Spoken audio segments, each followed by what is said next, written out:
Welcome to the deep dive.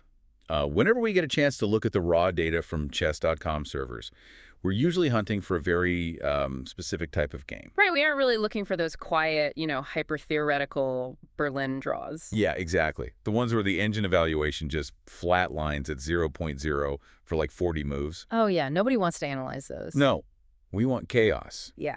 We're looking for those rare instances of complete positional dominance that result from a single critical misjudgment. It's the kind of game that just completely unravels. Exactly. And today, we are analyzing a highly instructive game played between two users, SainathCheryala and Bolito. It's a fantastic example. It really is. Our mission for this session is to explore how a single, seemingly clever decision in a game can completely unravel into a spectacular defeat. We're using this specific match as our ultimate example. Because it just goes so wrong, so fast. It really does. So I want you to imagine you are sitting at your screen, right? You're analyzing the board state in a really competitive, tense time control. Sweating a little bit, maybe. Oh, for sure. The clock is ticking. And you see your opponent just leave a central pawn completely hanging. Just sitting right there. Just sitting there. And the instinct, the human instinct, is to take it, secure the material advantage, consolidate, and just ride it out to an end game. It's so tempting. But in this match, that exact instinct is what triggers this massive tactical collapse. So, okay, let's unpack this. Because the way white dismantles black's position after that material imbalance is just, it's a masterclass. It really highlights the friction between human intuition and, well, engine reality. Yeah. If we look at the opening phase, the players are navigating a fairly standard setup, fighting for central control, developing pieces, and then we hit the inciting incident. The moment everything changes. Right. Bolito, who's playing the black pieces, spots what looks like a really smart move, grabbing a free pawn on the e4 square. The e4 square, that is prime real estate. Exactly. For black, seeing a pawn sitting there with no immediate, obvious tactical sequence to punish the capture, it feels like an absolute gift. Like, thank you very much. I will take that center pawn. So black just plays knight takes e4, and on the surface, black is up a full point of material and has this aggressively posted knight. But, and this is the crazy part, how does SainathCheryala respond to this? Because if I'm white, I'm panicking. I'm trying to immediately challenge the knight or, I don't know, defend something. Right, you'd play something like rook to e1. Yeah, but Sainath doesn't do that. Instead of defending or panicking, he simply castles. He just castles, which is brilliant. He just tucks the king away. What's fascinating here is the concept of classic trap energy. Oh, I love that term, trap energy. Right, but it's not a cheap opening trick. By castling here, white radiates this very specific energy. It's basically saying, thanks for opening up my position, bro. Yes, thanks for the open file. Exactly. Taking the e4 pawn was an illusion of an advantage. Black spent a crucial tempo moving a piece twice in the opening to grab a pawn, which actually cleared the e-file for white. So white gets his king to safety. And implicitly prepares to bring the rook into the game. White is telling black, you can have the pawn, but I am taking the initiative. It's a developmental lead that just shifts the entire momentum of the game. Completely. And this brings us to the middle game. Because Sainath doesn't just attack blindly after this. He meticulously builds his position.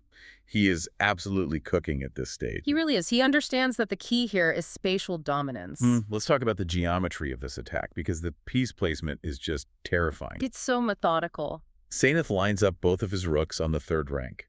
The notation from our sources uses this vivid visual, describing the rooks as being lined up like bowling pins. Like bowling pins. Getting two rooks lifted and doubled on a rank takes several tempi. It takes so much time. But black can't even challenge it. Because black spent all that early time grabbing the e4 pawn, their minor pieces are stuck. They're totally passive. So the third rank just becomes this uncontested superhighway for white's heavy artillery. Right. And then the piece coordination just reaches its peak. White elegantly slides the queen over to the h3 square. Queen to h3, the sniper. Oh, it's brutal. From h3, the queen is just eyeing all those dark squares around black's king, working in perfect tandem with those bowling pin rooks. It creates an unstoppable pressure cooker. From black's perspective, you're sitting there, you have your extra pawn, but you are literally in a straitjacket. Total paralysis. Every time you try to move a piece, you realize you're stepping into a tactical minefield. If we connect this to the bigger picture, this patient buildup is the crucial foundation for the chaos that's about to follow. Sainath didn't rush. He optimized the king, lifted the rooks, positioned the queen. He built a position where the dynamic potential just totally dwarfed Black's static extra pawn. And that dynamic potential sets the stage for the climax. Because the trap set by that e4 pawn grab, it is finally snapping shut. The positional phase is over. Oh yeah. Here's where it gets really interesting. The calculation begins. The cinematic checkmate run. Let's break down these rapid-fire checks because this is pure hype. The board just explodes. It's transitioned from strategy straight into brutal tactics. First, Sainath strikes. Queen to g6. Massive check. Boom! Right at the weakened king side. Bolito's king is forced to run. He has no choice. The luxury of defending is gone. Because of that third-rank control we talked about, the flight squares are gone. Exactly. The king steps aside, and immediately, without missing a beat, Sainath follows up. Queen to e8. Another check. He bounces the king right back. Bolito's king is forced to run right back into the danger zone. It's surgical. These consecutive checks are systematically stripping away every single escape square Black thought they had. The king is just a ping-pong ball right now. Totally disoriented, the defensive lines are stretched to the absolute breaking point. And that brings us to the finishing blow. The most dramatic moment of the entire match. You have to see the whole board for this one. Sainath plays rook takes h6. He sacrifices the rook, capturing a pawn with check. He just throws the rook into the pawn structure. One of the bowling pins just crashes into the h-pawn. It's phenomenal. Black's pawn was the only thing holding that side together. By sacrificing the rook with a check, White forcefully removes the defender. Black is forced to take the rook back. There is literally no other legal response. You have to take it. And the moment Bolito takes the rook, boom! Sainath delivers the final blow. Queen to g8, checkmate. Mate, it's over. Absolute back rank destruction. The king literally had nowhere else to go. It's exactly how you punish a greedy pawn grab. You open the lines, you restrict the king, and you deliver a back rank mate. It's absolute cinema. I mean, what a perfect example of chess chaos. From a standard opening to a structurally lost position, all because of one pawn. So what does this all mean? We've gone through the illusion of the free pawn, the patient rook lifts, and this crazy tactical execution. It really connects back to you, the listener. Yeah. Think about it. The next time you're sitting there, tempted by a free advantage like that shiny pawn on e4, you have to stop and ask yourself what you're actually giving up.